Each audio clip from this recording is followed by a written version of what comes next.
चला. बाप बाप ग्रंथ गीता, जो वेदी प्रतिपाद्य देवता तो श्रीकृष्ण वक्ता जे ग्रंथी. या ग्रंथाचा जर वक्ता कोण आहे ते भगवान श्रीकृष्ण आहेत. जो वेदी प्रतिपाद्य देवता हे भगवान श्रीकृष्णांचं केलेलं वर्णन आहे माऊली ज्ञानाबरायांनी. देवता आहे पण या ग्रंथाचे जे मूळ भगवान श्रीकृष्ण त्यांचं वर्णन करणारं हे टोक आहे की जो वेदी प्रतिपाद्य देवता, जो वेदांना प्रतिपाद्य असा असणारा, अर्थात वेदांनी ज्याचं वर्णन केलेलं आहे असा असणारा. आणि ग्रंथाचं वर्णन करताना काय सांगू आता या ग्रंथाचे उपकार असं सांगायचं आहे की बाप बाप ग्रंथ गीता. म्हणून काय सांगावं याच्यातच सगळं येतं. म्हणजे किती सांगावं या ग्रंथाविषयी, काय सांगावं असं ज्या वेळेला बोललं जातं त्यावेळेला सगळं काही लावून घेता तुम्ही. आणि मग ते कुठलं लावून घेता तर जसं काय सांगू आता संतांचे उपकार मज निरंतर जागविती. आता काय सांगू आता संतांचे उपकार, तर याच्यात संतांचे उपकार काय सांगू या म्हणण्यामध्येच जेवढ्या तुकोबारायांच्या गाथेत जेवढे संतपराभंग आले आणि त्याच्यात जे जे काही संतांच्या विषयी वर्णनं केलेली तर ती सगळी कोणाला लागतात, काय सांगू. कारण काय सांगितले तर आहे पण तरी सांगणं अपूर्ण राहतं. तसं बाप बाप हे शब्दही असेच आलेले आहेत की बाप बाप ग्रंथ गीता. हा गीता ग्रंथ कसा आहे असं म्हणताल तर बाप पदाचा पहिला अर्थ होतो बाप रे बाप.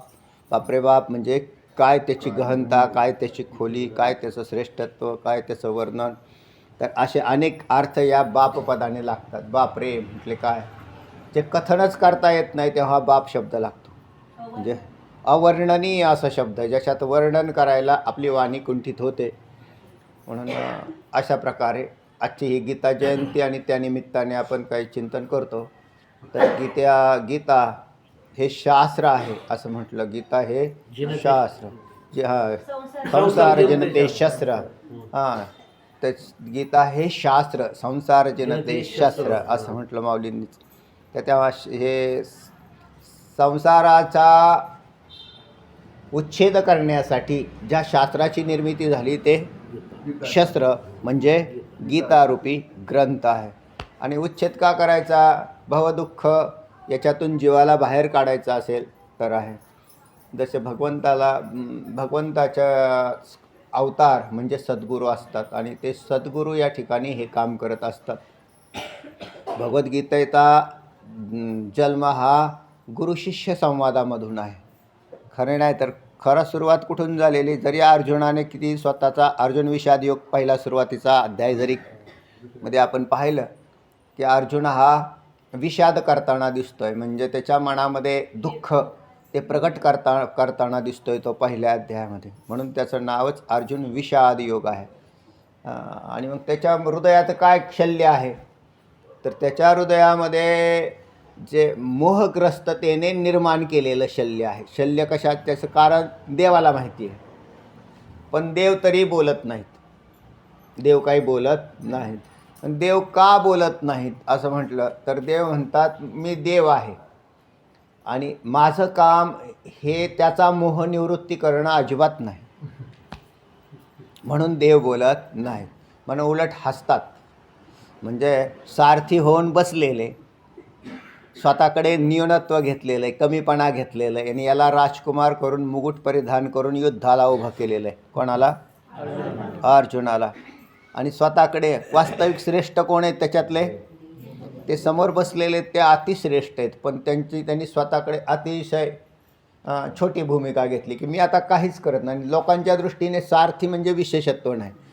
जो कोणी युद्ध करेल त्याच्याकडे नजर आहे का सारथीकडे नजर आहे. पण खरा सारथी या युद्धाचा सारथी तोच आहे. म्हणजे नुसता अर्जुनाच्या रथाचे सारथी भगवान श्रीकृष्ण आहेत असे नाही, तर या युद्धरूपी रथाचे सगळ्या अख्ख्या युद्धाचे, कारण कुठे न्यायचा आहे रथ हे त्यांनाच माहिती आहे. तर असे असणारे हे भगवान श्रीकृष्ण. आणि मग बोलत तर काहीच नाहीत. आपला विषय असा चालला की मग अर्जुनाने विषाद सुरू केला आणि विषाद सुरू करण्याला एक कारण घडलेलं होतं. ते कारण असं होतं की युद्ध सुरू व्हायच्या वेळेला सगळ्यांच्या बाह्या अगदी स्फुरत होत्या की कधी एकदा सुरू करतो, कधी एकदा बाण मारतो, कधी एकदा डोकं छाटतो. म्हणजे अशा पद्धतीने त्यांची वृत्तीच अशी चाललेली होती. पण त्याच्यामध्ये भगवंत हे सगळं जाणत होते. न सांगता तुम्हा कळो येते अंतर. देवाला काय कळत नाही की कोणाच्या हृदयात काय काय भाव चाललेले आहेत. आणि तो अर्जुन आहे, तो अर्जुनाच्या चित्तातले भाव विशेष भगवंताला म्हणजे त्याच्याकडे नजर होती. कारण या युद्धाचं सगळं काम कुठून घडणार आहे, ते इथूनच घडणार आहे. म्हणून अर्जुनाच्या रथावर सारथी झालेले भगवान श्रीकृष्ण अर्जुनाच्या अंतर्मनात डोकवून पाहत होते की याच्या मनात काय हालचाल चाललेली. आणि मग हालचाल काय चालली तर त्यांनी पाहिलं की हा सध्या तरी अतिशय असा म्हणजे ज्याच्या बाह्या स्फुरलेल्या आहेत असा हा कधी एकदा युद्ध सुरू होईल म्हणून पाहतोय. पण याच्या बुद्धीमध्ये सध्या एकच व्यक्ती फिरते आणि ती आहे दुर्योधन. ते सोडून दुसरे कोणीच फिरताना दिसत नाही. याचाच अर्थ अर्जुनाच्या चित्तात मम भावामध्ये अनेक भेद आहेत. म्हणजे माझे याच्यामध्ये काय झालेलं आहे, भेद निर्माण झालेला आहे. अहम आणि मम हे दोन्हीही भ्रांतीमध्येच येतात. पण त्याच्यातला मोह जो आहे तो या दोन्ही भ्रांतीला तयार होऊन जातो. अहम हाही मोहचा आहे आणि मम हाही मोहचा आहे. मग त्याच्यात माझा देह, माझा आणि देहसंबंधी माझे हा मोह आहे. मग त्याच्यात आता इथे स्वतःच्या अगदी शरीरावर सुद्धा उदास होण्याची वेळ अर्जुनावरती येणार आहे. आणि ती पहिल्या अध्यायाच्या शेवटच्या काळामध्ये आलेली दिसते. ज्या वेळेला मग असं कसं काय तयार झाला, अर्जुन विषाद कसा निर्माण झाला वृत्तीत. तर अर्जुनाने दुर्योधनाकडे पाहिलं, दुःशासनाकडे पाहिलं, त्यावेळेला त्याला असं वाटलं की केव्हा एकदा भेटतो याच्याशी. पण तेच भगवंतानी त्याच्या हृदयात पाहिल्यावरती असं लक्षात आलं देवाच्या की हा एकांगी युद्ध करू इच्छितो. म्हणजे सगळ्यांचा नाश करूण्याची याची इच्छा नाही. आणि देवाची इच्छा काय आहे, सगळ्यांचा म्हणजे अधर्मी, जे अधर्मी प्रवृत्तीचे आहेत त्यांचा नाश करायचा आहे देवाला. आणि अर्जुनाला कोणाचा करायचा आहे का हो, अर्जुनाला द्रोणाचार्यांचा, भीष्माचार्यांचा किंवा त्याचे सगळे सोयरे काही उतरले होते बळच युद्धात, नाईलाजाने काही वेळेला त्या पक्षात गेले होते, यांचा कृपाचार्यांचा नाश करण्याची इच्छा नव्हती. पण ते तर त्या बाजूला आहेत ना. म्हणजे आता उद्या, आज ना उद्या काय प्रकार होणार आहे, हा फक्त दुर्योधनाला मारेल आणि युद्ध बंद करास म्हणून सांगेल. नाही ते शक्य आहे का. म्हणजे हे अर्जुन आहे ना, तिथं राजकुमार आहे आणि त्याने जर तेवढं केलं की आपलं काम संपलेलं आहे तर पुढचं युद्ध करायचंच कशाला. आणि देवाचा अवतार कशासाठी आहे, अधर्माला मारण्यासाठी आहे. तिथं ठेवायचेच नाही त्याला भीष्माचार्य ठेवायचे नाही, कोणीच ठेवायचे नाही, सगळे मारायचे. म्हणून एक अधर्माचा नाश का हवा अशी देवाची प्रवृत्ती आणि एक अत्यंत अधर्मी असलेल्या दुर्योधनाचा, दुःशासनाचा नाश व्हावा एवढीच प्रवृत्ती होती. बाकीच्यांना मारायचं नव्हतं. आणि देवाचं मग आता त्यातलं योग्य कोणतं हा एक प्रश्न आहे. तर योग्य कोणतं जर असेल तर अधर्माला पूर्ण नष्ट करणं हे देव. कारण त्याचा यदा यदा हि धर्मस्य ग्लानिर्भवति भारताभ्युत्थानमधर्मस्य तदात्मानं सृजाम्यहं परित्राणाय साधूनां विनाशाय च दुष्कृतां धर्मसंस्थापनार्थाय संभवामी युगे युगे. त्याला धर्मासाठी अवतार घेणारा हा. पण तेच करत असताना धर्मपदाचं लक्षणही सांगायचं आणि धर्माची व्याप्तीही सांगायची. ती भगवद्गीतेमधून आलेली. म्हणून भगवद्गीतेने सगळेच विषय कव्हर करून घेतले. बरं आता या नेमकं भगवंताचं बाकीचं जीवन पहा तुम्ही, लीला बिला ते अवतार हे सर्व ठीक आहे. पण कुठे ज्ञान उपदेश केलं, एक तर उद्धवाला केलं, ते उद्धवालाही तत्त्वज्ञान सांगणारे हेच भगवंत. आणि दुसरे आहेत अर्जुनाला तत्त्वज्ञान सांगणारे. पण अर्जुनाला कसं सांगितलं तर त्या तत्त्वज्ञानाचा उदय जिथून झाला तीच भगवद्गीता आहे. कुणी आता त्यावेळेला अर्जुन हा मोहग्रस्त कसा बनला गेला तर भगवंतानीच त्याच्या हृदयामध्ये असं काही पेटवलं. काय पेटवलं म्हणताल तर त्याला अशी विचार करायची क्षमता दिली, म्हणजे आणली. कारण आपणही विचार, चालणं, बोलणं, वागणं हे सगळं त्याच्याच इच्छेने घडतं. पहा, चाले शरीर कोणाची असते, कोण बोलावी ते हरिविन, आपल्याला तरी देखवी ऐकवी एक नारा. तेव्हा भगवंताने असं काही प्रगट केली ज्योत त्यांच्या हृदयामध्ये अर्जुनाच्या, की अर्जुनाला अर्जुन म्हणतोय भगवंताला, भगवंता मला कोणाशी युद्ध करायचं हे चांगलं पाहू द्या एकदा. म्हणजे युद्ध आता सुरू होणार आहे, रणसिंग तर फुंकलेलं आहे, सगळे वाद्य वाजतायत. आणि अशा वेळेला अर्जुन म्हणतोय मला नक्की कोणाबरोबर युद्ध करायचं ते सांगा. आता नक्की कोणावर हा शब्दप्रयोग तरी अर्जुनाच्या चित्कात यानेच टाकला. आता नक्की म्हटलं, कारण देव आहे ना, तो विनाकारण काही करत नाही. मग त्याने नक्की कोणाबरोबर युद्ध करायचं आहे असं म्हटल्यावर देवाचं युद्ध होतं आहे ते अधर्माबरोबर आणि याचं युद्ध होतं आहे व्यक्तीबरोबर. देवाला व्यक्ती नाही विशेषत्व व्यक्तीचं, तर व्यक्तीच्या ठिकाणी राहणाऱ्या अधर्माचा नाश, व्यक्तीचा नाश नाही केला. म्हणून एका व्यक्तीचं, कारण एक व्यक्ती गेली तरी दुसरी व्यक्ती आहेच की. जे अधर्माची बाजू घेत आहेत त्याचा नाश करायचा आहे. मग तो कोणी का असाना, देवाचा तडा कसा आहे. माझा त्याच्या हृदयामध्ये असं भाव प्रगट झाला की मला नक्की कोणाबरोबर युद्ध करायचं. तर या बाबाने सरळ रथ काढला आणि भीष्माचार्यांच्या समोर नेऊन ठेवला. नक्की याच्याशी युद्ध करायचं. आता भीष्माचार्यांशी युद्धच करायचं नव्हतं, पण त्याच्या बुद्धीमध्ये हे चक्र सुरू झालं की आता जर युद्ध सुरू झालं तर मला पहिल्यांदा भगवंतांनी कोणासमोर आणून ठेवलं आहे, भीष्माचार्यांचा. आणि भीष्माचार्यां ज्यांच्या अंगाखांद्यावर मी वागलो, ज्यांनी मला सांभाळ केला, माझ्यावरती त्यांनी माझ्यावर इतकं प्रेम केलं की माझ्या अंगाच्या कातड्याच्या चपलाही करून त्यांना घातल्या तरी ते ऋण फिटणार नाही. आणि आता मी पाहणं काय अभागी आहे, काय करायला लागलो आहे. यालाच मोहग्रस्तता सुरू झाली. भगवंताला हे करायचं होतं. या भगवद्गीतेचा जन्म त्याच्यात झाला. जरी ते रणांगणावर जन्म झाला असं आपण म्हणत असेल तरी तो स्थूल भाग आहे. आणि खरा जन्म कुठे झाला तर अर्जुनाच्या चित्तात याचा उदय झाला. म्हणून आपल्यापर्यंत ही भगवद्गीता नाही तर रणांगणावरच का झाला तर रणांगणावर वातावरण निर्मिती होती. म्हणून भगवद्गीतेचा खरा जन्म अर्जुनाच्या चित्तातून बाहेर पडणाऱ्या वाक्यामधून झाला. आणि तो कसा हेच म्हणून तोच कोणी मोहग्रस्तता ही अर्जुनाच्या चित्तातून जी बाहेर पडली ती भगवंताच्या प्रेरणेतून बाहेर पडली. म्हणून भगवंतच त्याचे प्रेरक आहेत. कारण अर्जुनाच्या चित्तातून झाला तरी प्रेरक तर भगवंतच आहेत त्याचे. आणि मग ते म्हटले ज्या वेळेला या द्रोणाचार्य भीष्माचार्यांच्या समोर रथ ठेवला आणि तिकडं तो हा मोठ्याने किंचाळत होता. कोण? दुर्योधन, दुष्य हे बाजूला होते. त्यांनी भगवंताने सरळ रथ आणला द्रोण ह्यांच्यासमोर उभा केला भीष्माचार्यांच्या. आणि मग ज्या वेळेला त्याच्या आंतरिक स्थितीतून असा काही उदय तयार झाला की बापरे बाप, म्हणजे मला आता युद्ध कोणाशी करावं लागेल, भीष्माचार्यांशी. भीष्माचार्यांची आणि माझी किंवा द्रोणाचार्य आणि बाकीचेही काही सखे मंडळी होती पलीकडून. आता यांचा सगळ्यांचा आणि मला युद्ध करायचं म्हणजे तिथं काय नुसतं आपली तलवारबाजी नाही करायची नाटकातली, खरोखर यांना मारायचं आहे. आणि यांना मारल्यानंतर मला काय मिळणार आहे, राज्य मिळणार आहे. आणि हे राज्य मी भोगणार आहे. त्यावेळेला हे नसतील म्हणजे अहो आपली माणसं जर तुमच्या उत्साहाच्या काळात जर नसतील तर तुम्हाला तो उत्सव बेचव लागतो. ते म्हणले काय हो आपली माणसंच नाहीत कोणी, नाही का. सगळी माणसं मेल्यावर कोणी जर वाढदिवस साजरा करत असेल काय त्याच्या वाढदिवसाला चव राहील. ती सगळी माणसं जर कशी का असाना त्यांच्याकडून फार अपेक्षा नसते, पण ती माणसं पाहिजे असतात त्यांना, किंवा ही माणसं आपल्याजवळ असते ना, ठीक आहे काय अपेक्षा नाही. पण व्यक्ती आली माणसं किती प्रसन्न होतात. पण हा व्यावहारिक हेतू असतो बरं का त्याच्यामधला, म्हणजे एक व्यवहार असतो तो असा जीवकृत व्यवहार असा काम करत असतो. म्हणून तर सगळे लोक पहिले आता पत्रिका वाटायचेच बंद झाले, व्हॉट्सअपवर टाकू राहिली.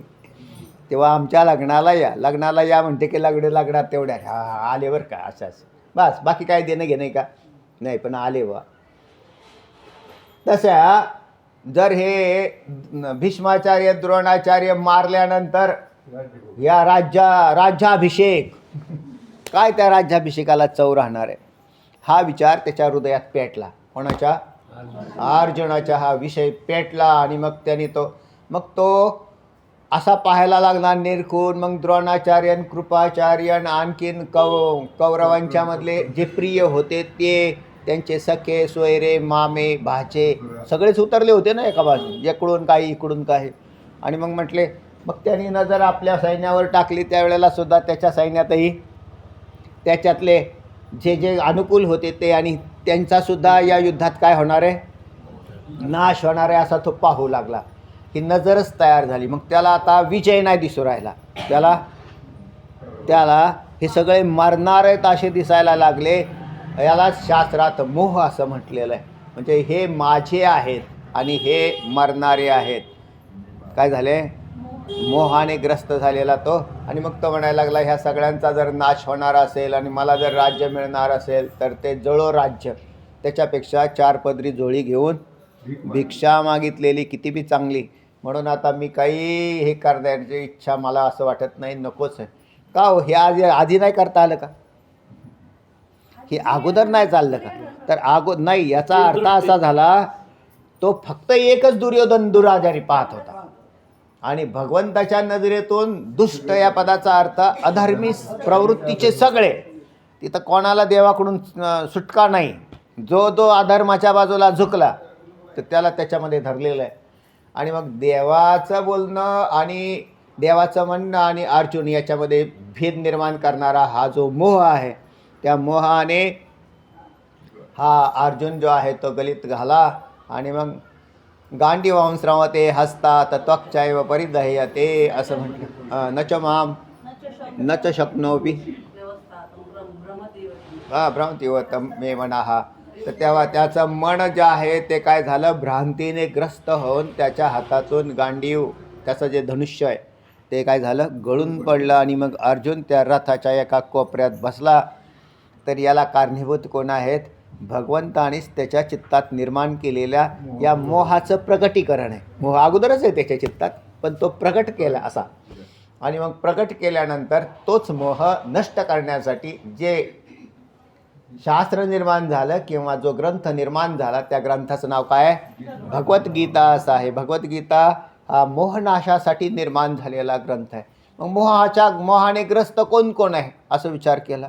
कोण कोण ग्रस्त आहे, म्हणजे अर्जुन ग्रस्त आहे. आपण काय, अर्जुनाचे नि आम्हाला बी तोच मोह आहे. ज्या अर्जुनाच्या चित्तात मोह होता तोच मोह आमच्याही चित्तात आहे ना. दुसरा काय, दुसरा मोहाचं स्वरूप काय आहे, अहम आणि मम. मी देह आहे आणि देहसंबंधी माझे आहेत. बस हा काय, हा मोह आहे. देहसंबंधीच धरत होता ना. म्हणजे काही आपले आहेत आणि काही परके आहेत. देह माझा आहे, बाकीचा माझा काही संबंध नाही. आणि माझे जेवढे नातलग सगळे सोयरे जे आहेत हे माझे आहेत. आणि त्याच्यातले आता तसा पाहिला तर दुर्योधनसुद्धा त्याचाच होता ना. हो, दुर्योधन कोणाचा होता, त्याचाच होता. पण त्या ज्याचे वागणूक असल्याने, वर्तन असल्याने तो त्याला अप्रिय झालेला होता. मग ते अप्रियता आणि प्रियता म्हणजे अनुकूलता आणि प्रतिकूलतेवर आधारित आहे. काही जवळची माणसं असतात पण माणसं बोलत नाहीत त्यांच्याशी. फार जवळचा न एकदम नातलायक जवळ फार भाव असतो काय सक्का वेळेला काय वेळेला, पण तो काय बोलत नाही. तो प्रतिकूल असला की मग नाही बोलत. मग हे तर भावभावच होते ना. मग तो प्रतिकूल झाला की ते नाही बोलत. मग त्याच्यापेक्षा अगदी लांब कुठला तरी असलेला तो सुद्धा अनुकूल असा होऊन जातो. अनुकूल जर असेल तर तो त्याला प्रेमाने अगदी बोलत असतो. तर अगदी असाच प्रकार झालेला आहे या युद्धामध्ये. यालाच मोह म्हणतात. आणि या मोहनाशासाठी अध्यात्मविद्येचा उपदेश आवश्यक आहे. म्हणून भगवद्गीता ही अध्यात्मशास्त्र आहे. म्हणून भगवद्गीता काय म्हटले, माऊली ज्ञानोबराज वर्णन करताना अभंगामध्ये म्हटलं ना, गीता अलंकार नाम ज्ञानेश्वरी ब्रह्मानंद लहरी प्रकट केली. अध्यात्मविद्येचे दाविलेचे रूप चैतन्याचा दीप उजळला. यथार्थ वर्णन केलं. तर ते ज्ञानेश्वरीचं नामदेवरायांचा अभंग आहे ना, श्रेष्ठ ज्ञानदेवी एकतरी होऊया. अध्यात्मविद्येचे दाविलेचे रूप चैतन्याचा दीप उजळला. तर त्याच्यात अध्यात्मविद्या म्हणजेच भगवद्गीता. आणि हा भगवद्गीतेचा वैशिष्ट्य असं आहे की मग या भगवद्गीतेत पूर्णतः अध्यात्मज्ञान आलं. मग ते अध्यात्मज्ञान येताना नुसतं अध्यात्मज्ञान घेऊन आलं नाही, तर त्याच्यासोबत भक्ती, वैराग्य, ज्ञान, तुम्हाला जे जे मिळेल, विवेक काय चित्तात उत्पन्न केला. कर्माचा विषय सुरुवातीला आला. पहिले अध्याय कर्मकांडातले आले. दुसरे अध्याय जे आहे ते उपासनाकांड आणि तिसऱ्या पुढे ज्ञानकांड. आणि त्या सगळ्यांचा सारांश स्वरूपात परत पुढचे 3 अध्याय झाले. पुढचे तिन्ही अध्याय जे आहेत ना, अतिशय पुरवणी जरी असेल तरी सारभूत असे आहेत. कारण याच्या अर्थ त्यावेळेलाच कळतात आणि त्यांनाच कळतात. म्हणून दैवी आसुरी संपत्ती योग 16वा अध्याय 17वा गुणत्रय विभाग योग, बरोबर ना. आणि तत्त्वज्ञानाला पोषक असे असणारे आणि कलशाध्याय असणारा 18वा अध्याय, अशा यांची रचना या भगवद्गीतेमध्ये झालेली दिसते. पहिले सुरुवातीचे जे आहेत ते कर्मकांडाचे अध्याय लागले. ते कुठपर्यंत आले म्हणताल तर 4थ्या अध्यायापर्यंत. पहिले 3 अध्याय जे आहेत तर ते पूर्ण कर्मविषयक आहेत. 4-5 पासून उपासनाकांड सोड 4थ्या अध्यायापासून 12व्या अध्यायापर्यंतचा काही भाग. तर त्याच्यात यज्ञांचं वर्णन संपल्यानंतर 4थ्या अध्यायात यज्ञ सांगितले आणि तिथून पुढे उपासनाकांडाला सुरुवात केली. तर ती उपासना 12व्या अध्यायाच्या 12व्या श्लोकापर्यंत आली आणि 13व्यापासून अद्वेष्टा सर्व भूतानां मैत्र करुणेच आणि 15व्या अध्यायापर्यंत काय केले, ज्ञानकांडाचा विषय. अशी भगवद्गीतेची ही रचना आहे. मग पहिल्यांदा सांगताना खरं तर असं आहे ना, कर्मकांडाला म्हणजे पहिल्यांदा अर्जुन विषाद योग झाल्यानंतर दुसरा अध्याय सांख्ययोग येतो. त्याच्यात ज्ञान प्रतिपादन केले, तत्त्वज्ञानाचा विषय आला. सांख्य या पदाचा अर्थ काय, ज्ञान, तत्त्वज्ञान असा आहे सांख्य. पण मग सांख्य तत्त्वज्ञान सांगितल्यावर अर्जुनाला हायसं वाटलं. खरी गोष्ट अशी आहे, कोणताही माणूस भेटला, ऐका बरं, कोणताही मनुष्य दुःखाने पीडित भेटला, कारण दुःखाने पीडित भेटल्यावरच तत्त्वज्ञान प्रभाव दाखवतो.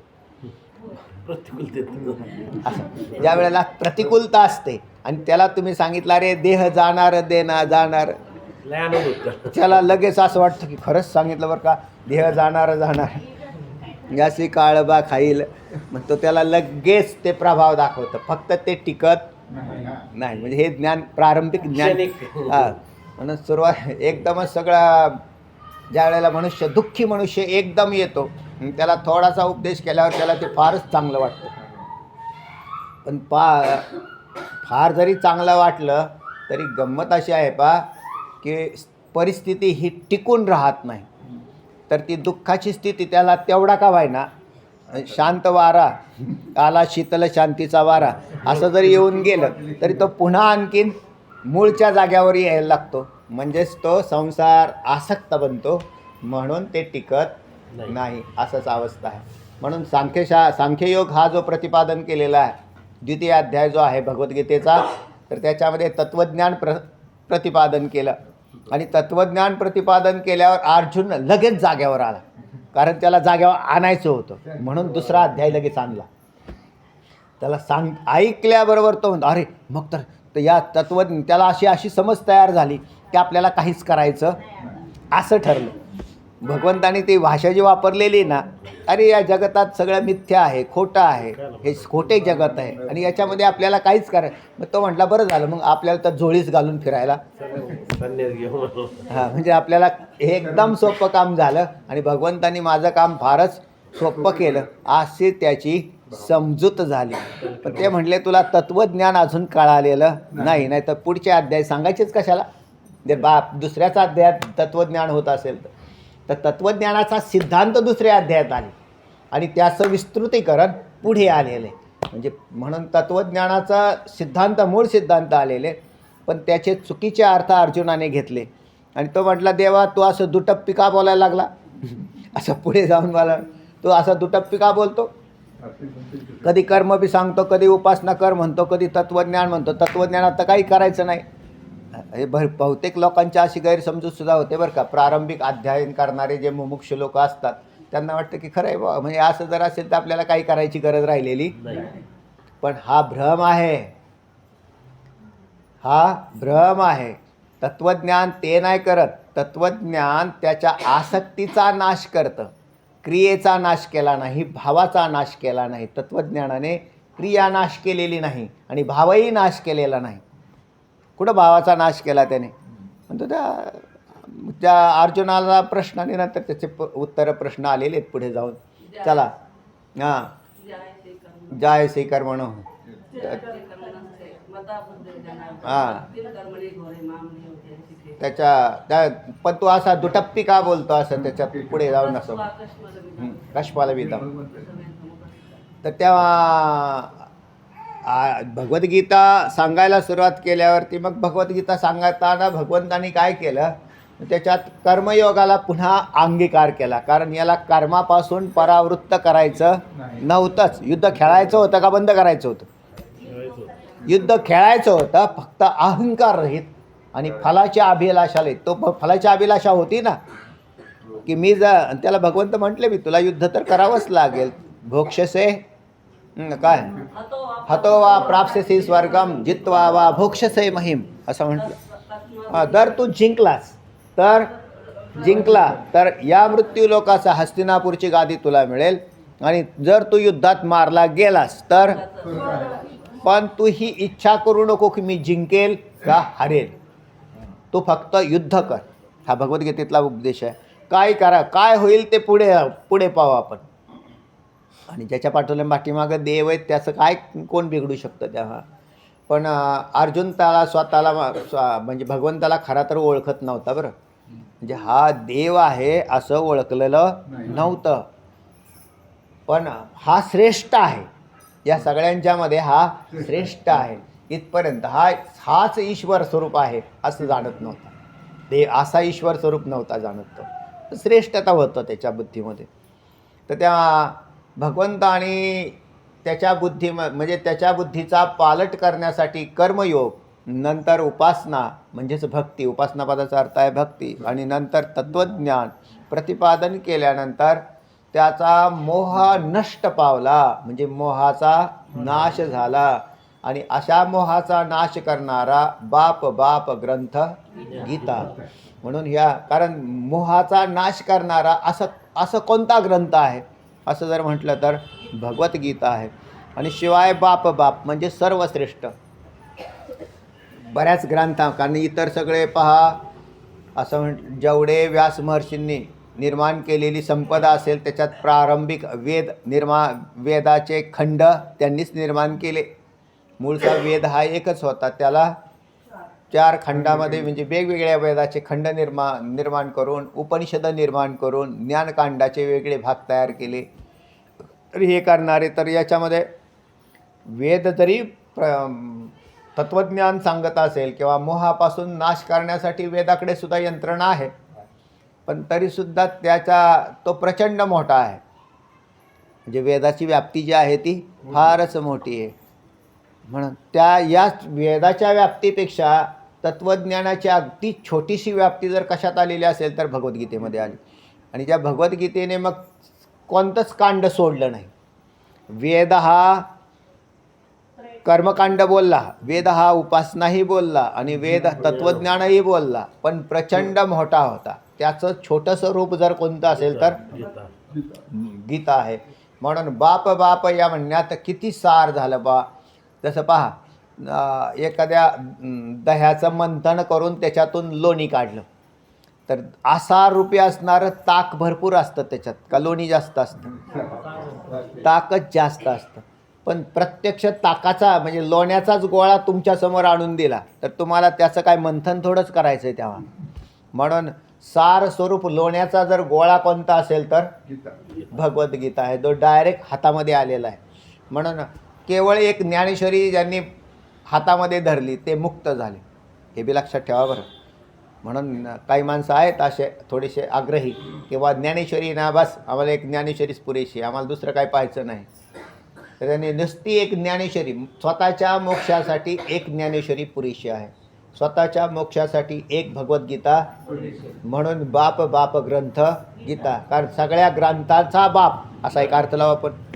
सगळ्या ग्रंथांचा बाप असा जर कोणता ग्रंथ असेल तर भगवद्गीता आहे.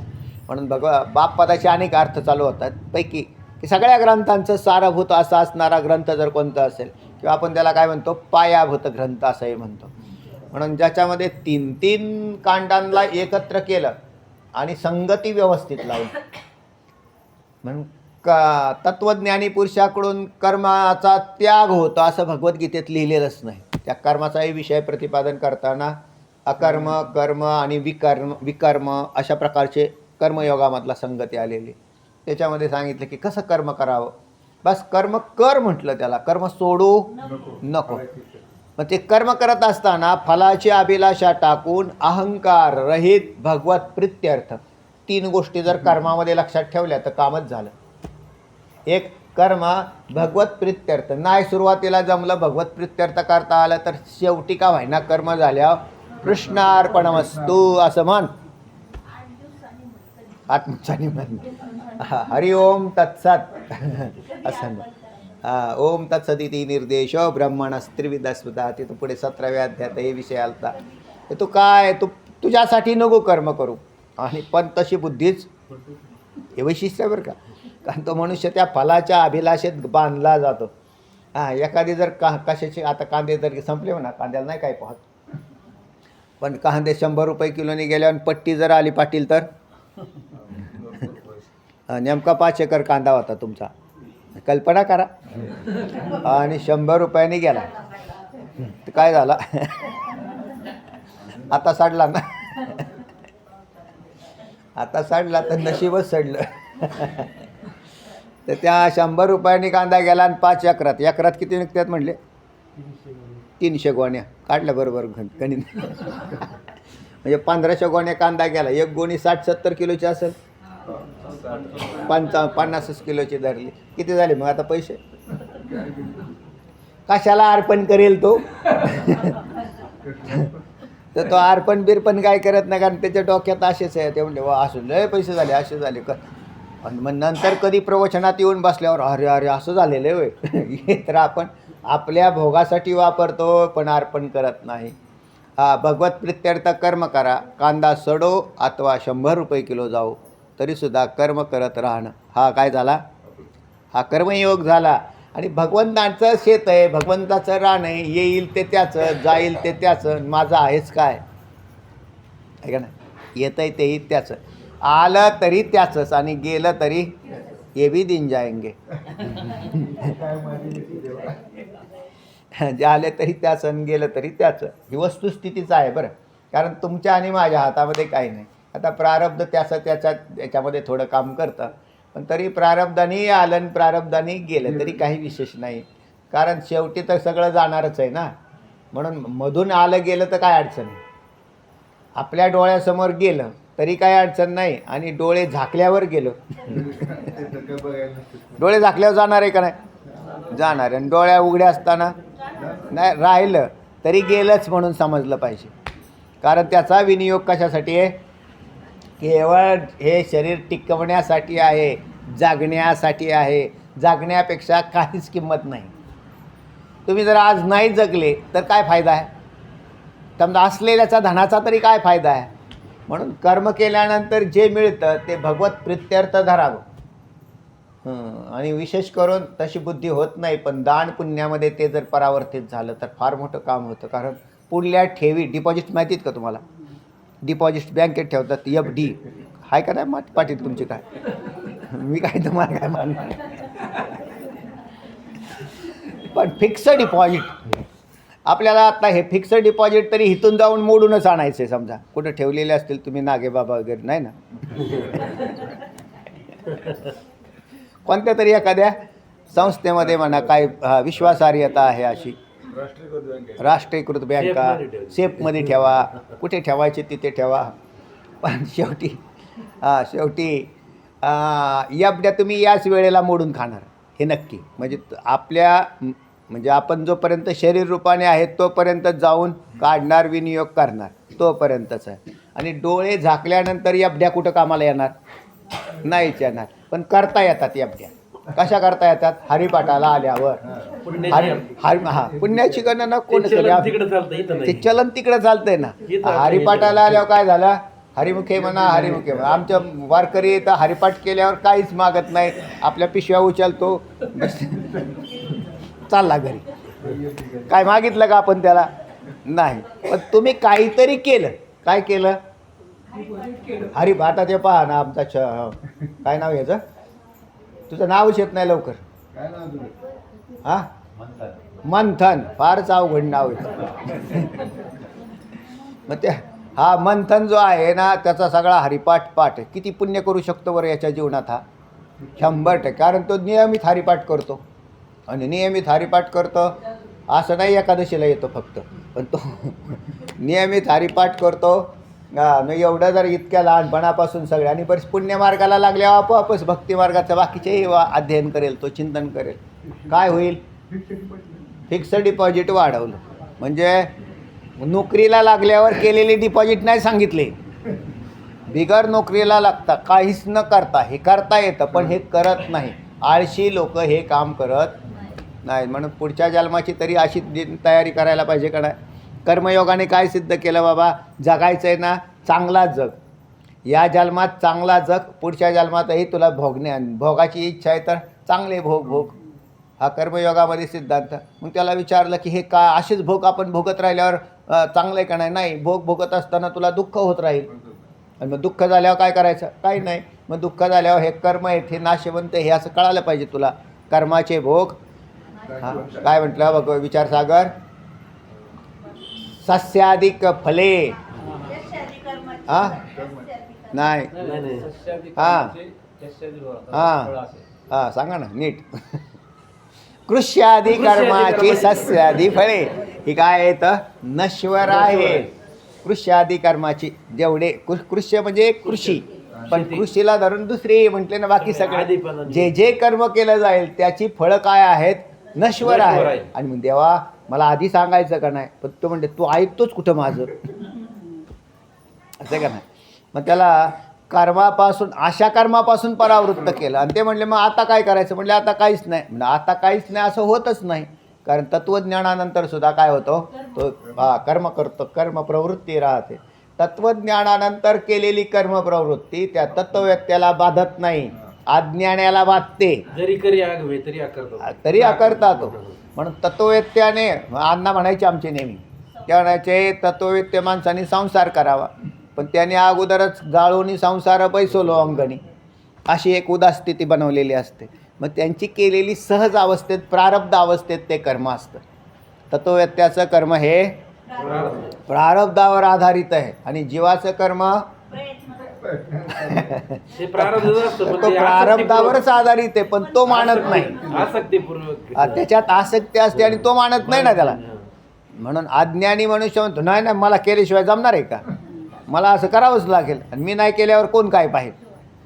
हां, मी सांगत असतो, मी जर नसेल तर काहीच होणार नाही असं म्हणणारा तो उद्या जर मेला तर त्याचं काहीच पाहत नाही कोणी, किंवा त्याच्यामुळे काहीच राहिलं नाही. सगळे बरोबर मार्गस्थ झालेले आहेत. आपल्या वाचून कोणाचं काय नडलेलं आहे. आणि ही वस्तुस्थितीच आहे.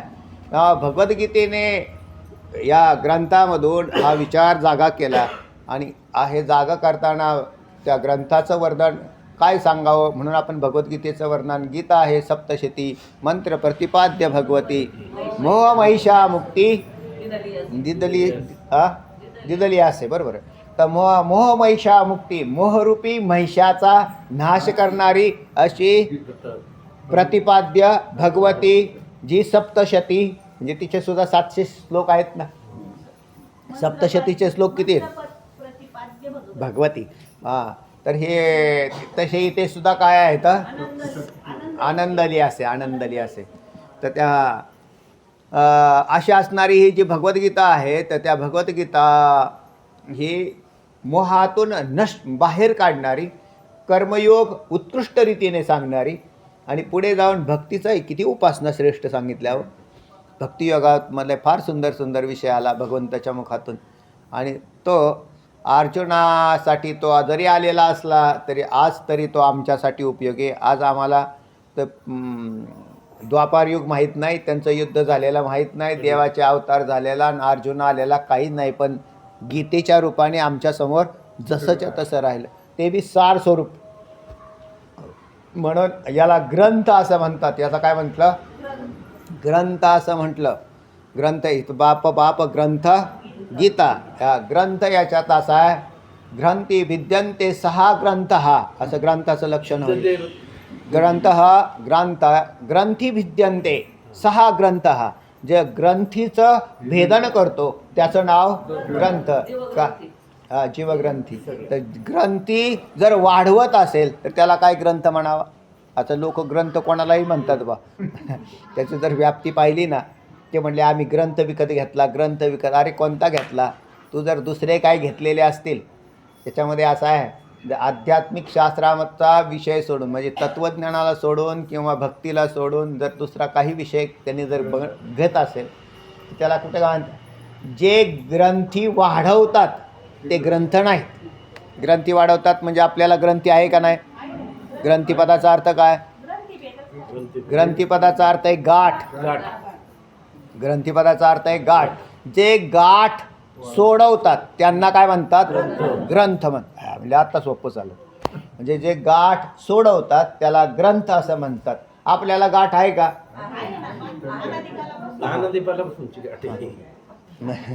म्हणजे ज्याला चित्त आणि जडाची गाठ असं म्हटलेलं आहे, ते आपल्या चित्तात बसलेले, म्हणून तर आसक्ती आहे.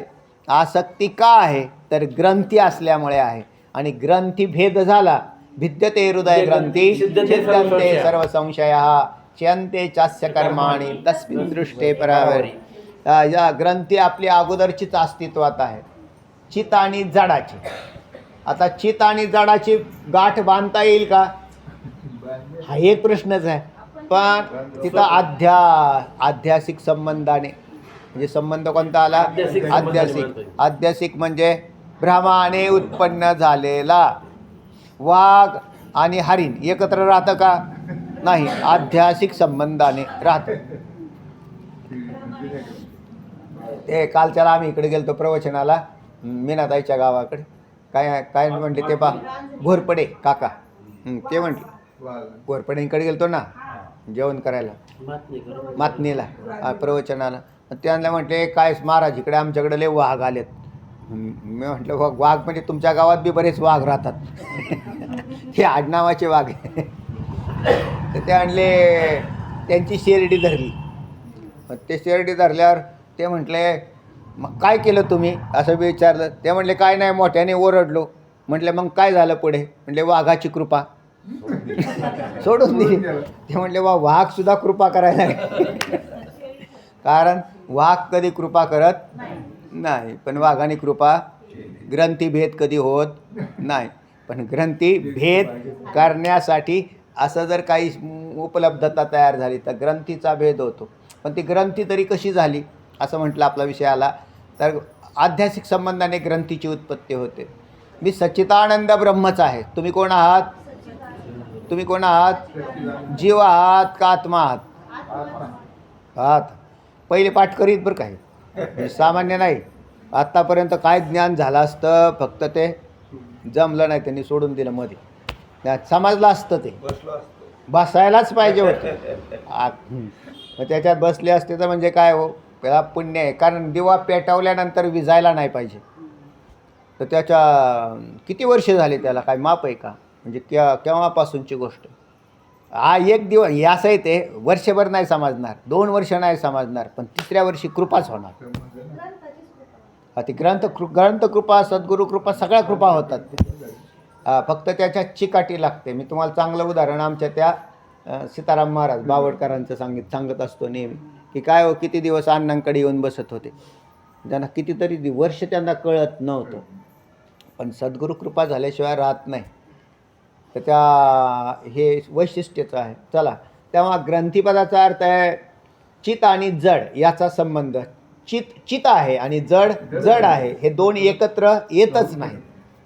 प्रकाश आहे आणि अंधार आहे. प्रकाश आणि अंधार भेटला असं सांगितलं, बरोबर? प्रकाश आणि अंधार कोणत्या गावात भेटला? हां, आपण सूर्याला धरायला, त्या सूर्याला सांगितलं आम्हाला फार त्या अंधाराने त्रस्त केलं, चला बरं एकदाच. म्हणून सूर्याला घेऊन आले. कशाला? अंधार दाखवायला. आणि त्यांची कोणत्या गावात गाठभेट झाली? माधवनगरमध्ये.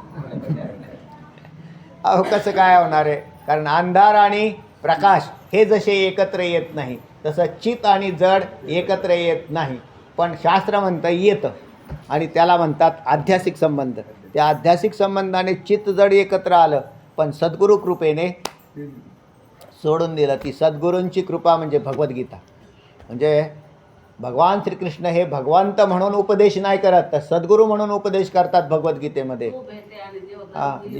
न भेटे आणि जीवग्रंथी न, बरोबर?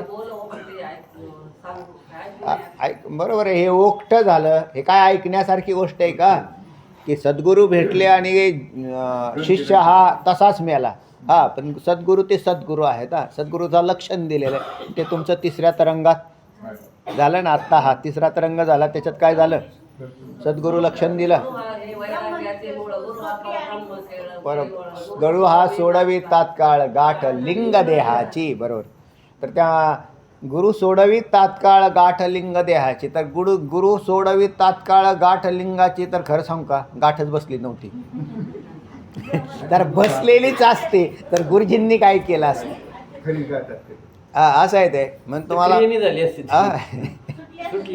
नाही सोडूच शकत नाही पहिली गोष्ट. कारण जी सत्य असते ती सत्य असते म्हणून गाठ नित्य आहे, म्हणून आध्यासिक आहे, म्हणून सद्गुरू ते गाठ सोडवतात. मग ते कसे सोडवतात? उपदेशाने.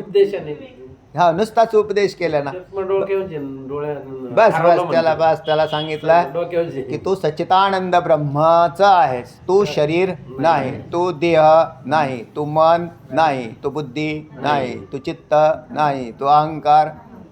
मी ह्यातला जर कोणीच नसेल तर मग मी कोण आहे? तर तुम्ही कोण आहात? अहमस्मी सदा भामी कदाचिन्ना हमप्रियः ब्रह्मैवाह मतसिद्धम सच्चिदानंद लक्ष. तर मी कोण आहे? तर सच्चिद माझा. तर म्हणून तुकोबराय म्हणतात ना, या शरीराकडे पाहू नका, रूपाकडे पाहू नका, नामाकडे पाहू नका, त्याच्या पलीकडे असणारा मी ओळखा. त्याच्या पलीकडे असणारा मी. पण हा मीची ओळख अर्जुनाला कोणी करून दिली? बाप ग्रंथ गीता या ग्रंथाने अर्जुनाला आपली स्वतःची ओळख करून दिली. आणि याच्यासाठीच अध्ययन करायचं आहे. नाही तर अध्ययन करण्याची काय गरज आहे? पुण्य निर्माण करण्यासाठी नाही अध्ययन करायचं. पुण्य निर्माण होतं, करायचं नाही. म्हणून सकामतेला शून्य केला. काही सकामता नाही पाहिजे. कशासाठी तुम्ही पूजा करतात आणि काय करतात? ह्या जे सकामतेने करतात त्यांच्याविषयी बोलतो बरं का. म्हणजे पूजा करता ही चांगली गोष्ट, पण काही मागू नका. मागत कर्यासारखे भिकारी होऊ नका. कारण त्याचा आम्हाला तर काय त्याच्यापासून काढायचं? तेव्हा आपल्याला आहे एवढं भरपूर. खायला किती लागतं आपल्याला? 7-8 भाकरी तरी एका वेळेला. कशाला 7-8 भाकरी खातोय? तो 1-1.5 भाकरी खाल्ली तर त्याचं म्हणजे बाद झालं बाबा, बाद झालं. ती 1.5 भाकरी प्रारब्धाने दिलेली नाही का आपल्याला? आपल्याकडे इतकं उपलं. म्हणजे तुमच्याकडे काय, माझ्याकडे बी तीच अवस्था आहे ना. आहे ना, आपल्याजवळ भरपूर पडले ना. मग चिंतन का करत नाही देवाचं? म्हणजे आपल्याला लागतं किती? अत्यल्प लागतं. आणि तेवढी व्यवस्था तर देवाने निर्माण करून दिली. त्याच्यापेक्षा भिकाऱ्यासारखे मागत राहतात. देवा सुखी ठेव. देवा आहेच तुम्ही सुखी. तुम्ही सच्चिदानंद ब्रह्म आहात. तुम्ही सुखी आहेत का नाही? सुख स्वरूपच आहेत. सुख हे माझं स्वरूप. काय मागितलं आणखीन सुख? तुम्ही उद्विग्न का झाली याची कारणं सोडा. आणि उद्विग्नता जी आहे ना, ती मायाकृत पदार्थात आहे. भगवद्गीतेने त्याला त्यागलं, बाहेर काढा. ज्या मायेचा स्वीकार ज्याने केलेला आहे, सुखाची इच्छा करतो, असंभव गोष्ट आहे तो सुखी होईल म्हणून. इच्छा कशाची करतोय? सुखाची इच्छा करतोय. आणि मायेचा स्वीकार केलेला आहे, असंभव गोष्ट आहे. तो सुखी नाही होणार. म्हणून तो आता बरेच काय होतात, बरेच जे काही सांप्रदायिक मंडळी राहतात, अन्य इकडं तिकडं फिरत राहणारी. त्यांना असं वाटतं की संसार सुखाचा करण्यासाठी आपण काय करू? फिरायचं, देव तरी करू. तर ते कंटाळून एक दिवशी मग फिरत येतात. महाराज कुठंच फरक पडणार. आता फरक पडणारच नाही ना. तुम्ही किती घुसळा तिकडं, काही फरक नाही पडणार. म्हणून कुठेच जाऊ नका. मग काय करा? एका पांडुरंगाला शरण जा, काहीच वैसोनी करा एक चित्ता. आणि भगवंताला शरण जा म्हणजे असं शरण जा, काहीने वाचेने मनाने, आणि काहीच मागू नका. तुमची कृपाच होईल तुमच्यावर. काहीच नाही मागितल्यावर गाठ सुटायला लागते. गाठ सुटायचं पहिलं काम इथूनच सुरू होतं. निष्कामता अंगी बांधली की त्याचं काम झालं. म्हणून अशी निष्कामता तयार करण्यासारखं हे शास्त्र आहे. काय सांगावं बा या ग्रंथाचे उपकार. थोर ग्रंथ गीता. आणि म्हणून तिथं ग्रंथी सोडवणारा असा गीता हा ग्रंथ थोर हा विश्वामधला याच्यासारखा ग्रंथ किंवा याच्या तुलनेतला एखादा सांगा तरीसुद्धा हा तुलनेमध्ये सुद्धा बसत नाही. आणि ते तुलनेत का बसत नाही याचं कारण सांगितले पुढच्या चरणामध्ये की कोणाचा आहे बा? तर जो वदी जो वेदी प्रतिपाद्य देवता, ज्याने वेद गायला, ज्याच्या श्वासातून ज्याचे निश्वासी जन्म झाले वेदराशी, तो सत्यप्रतिज्ञेशी बोलिला. तर तो सत्यप्रतिज्ञेवरून जो बोलला, ज्याच्या श्वासातून वेद प्रकट झाले, हा वेदार्थ सागरू गीता ज्या निद्रिताचा घोरू अनुवादिला, तो स्वयं सर्वेश्वरू प्रत्यक्ष अनुवादिला. आणि तो प्रत्यक्ष अनुवादिला गीतासुद्धा. म्हणजे जो वेद ज्याच्या श्वासातून वेद प्रकट झाले, तोच कोण आहे? परमात्मा भगवान श्रीकृष्णाच्या रूपाने आला. त्याला उपकार श्रीग्रंथ उक्तीचा आकारू केला, हा ग्रंथाचा केला. तर तेव्हा हा ग्रंथ जो आहे तो मग तो भगवंताच्या श्वासातून प्रकट झाला काय आणि मुखातून आला काय? दोन्ही अर्थ एकच झाले हो. म्हणून तुम्ही त्या वेदच भगवद्गीतेला काय माना? वेदच माना की ज्यांच्या मुखातून हा भाग प्रकट झालेला आहे. तर तेव्हा आणि मग त्याच्यातही शॉर्ट, आपल्याला नेहमी शॉर्ट आणि स्वीट लागतं, म्हणजे थोडक्यात लागतं बघ. फार आणखीन सांग आम्हाला एवढा वेळ तरी आहे कुठं तेव्हा. म्हणून वेदाला पाहण्याची आणि वेदाची खंड निवडण्याचं काम आमच्याकडं नाही, तर आमच्याकडं एकच काम आहे भगवद्गीतेला पाहण्याचं. म्हणून ह्या भगवद्गीता विश्वाधारा काय म्हटले? जो वेदी प्रतिपाद्य देवता, तो श्रीकृष्ण वक्ता जे ग्रंथी. या ग्रंथाचा वक्ता कोण आहे? सांगणारा कोण आहे? साक्षात भगवंत आहेत. म्हणून बाप ग्रंथ गीता. परत त्याचा अन्वय इकडे लावला तर याच्यामध्ये ऐकणारा आहे, सांगणारा आहे, विषय आहे, म्हणून संबंधसुद्धा आहे. म्हणजेच अधिकारी अनुबंध चतुष्टय असा संपूर्ण या ग्रंथामध्ये बसलेला आहे. या ग्रंथाचा अधिकारी कोण आहे? अर्जुनाचे पांती, जे परिसनिया योग्य होती, हा या ग्रंथाचा अधिकारी आहे. सांगणारे वक्ते थोर आहेत. भगवान श्रीकृष्णांसारखे वक्ते सांगता येते सद्गुरू रूपाने येऊन या ठिकाणी. आणि विषय काय आहे म्हणताल तर जीवब्रह्मैक्य हा विषय या ग्रंथाचा.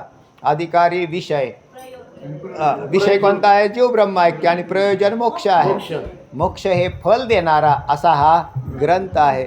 आणि अर्थात ज्या वेळेला याच्यामध्ये काय आहे, ह्याच्या सगळे संबंधसुद्धा यामध्ये प्रतिपाद्य प्रतिपादक, अजून प्राप्य प्रापक, कर्तुम अकर्तुम, कर्तुम जन्यजनक, कर्तव्य भाव संबंध आणि अनेकही संबंध तयार होतात. तर हे सगळे तयार होतात. असा हा सुंदर ग्रंथ आहे. त्याची आजची काय आहे? जयंती आहे. आणि त्यानिमित्ताने आपण काही चिंतन केलं. तर तेव्हा बाप ग्रंथ गीता या ओवीचं थोडंफार चिंतन केलं. झालेली सेवा भगवतचरणी समर्पित करून सेवेला पूर्णविराम. न्यूनते पुरते अधिकते सरते करून घ्यावे तुमचे विनीतसे. पुंडली तुकाराम पंढरीनाथ भगवान की जय. माऊली ज्ञाने